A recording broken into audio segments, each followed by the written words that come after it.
Hello guys, welcome to my kitchen channel. તો આજે આપણે બનાવવાના છે બ્રેડની કટલેસ। આ રીતે જો બનાવશો તો વારંવાર બનાવશો અને બધાને જ મજા પડી જશે ખાવાની। ઉપરથી ક્રિસ્પી અને અંદરથી એકદમ સોફ્ટ। અને વરસાદની સિઝનમાં જો આ રીતે બનાવશો તો વારંવાર તમે બનાવશો અને જોઈને જ ખાવાનું મન થઈ જાય એવી રેસીપી છે। તો 5 બ્રેડને મેં ક્રશ કરી લીધા છે, ધાણા, ચોખાનો લોટ, આદુ મરચાંની પેસ્ટ અને 3 બોઇલ કરેલા આલુને મેશ કરીને લઈ લીધેલા છે।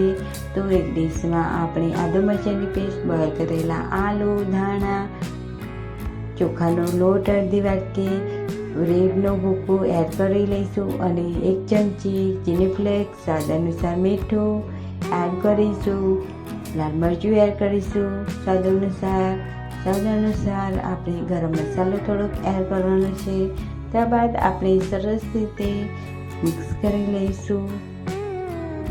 તો આ રીતે આપણે મિક્સ કરીને આટા જેવું ગૂંથી લેવાનું છે। આપણે પાણી સહેજ પણ ઉમેરવાનું નથી। તેની ઉપર આપણે 1 ચમચી તેલ એડ કરી અને સરસ રીતે ગૂંથી લઈશું આટાની જેમ।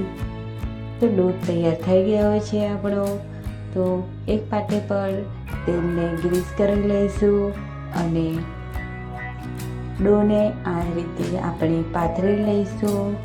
એકદમ બહુ જાડો પણ નહીં, બહુ પાતળો પણ નહીં, એ રીતે આપણે પાથરી લઈશું અને આ રીતે આપણે કટલેસ ટાઈપ આપણે શેપ આપી દઈશું। તો તમે જોઈ શકો છો કે કટલેસ રેડી થઈ ગઈ છે।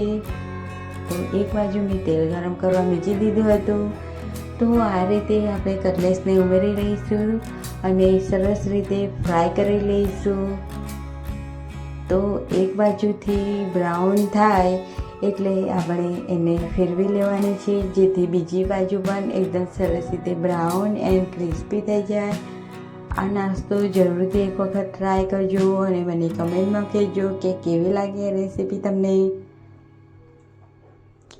તો કટલેસને આ રીતે સરસ રીતે ક્રિસ્પી કરી લઈને બીજી કટલેસ પણ આ રીતે હું તળી લઈશ।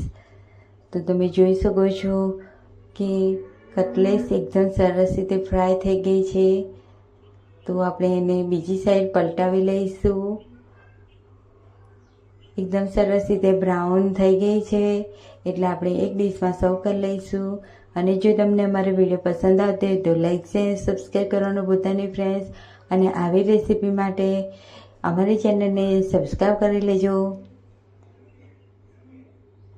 તો આપણે કટલેસને એક ડીશમાં સર્વ કરી લઈશું। જોઈને જ મોઢામાં પાણી આવી જાય એવી કટલેસ રેડી થઈ ગઈ છે। આવતા વિડીયોમાં મળીએ, ત્યાં સુધી બાય બાય।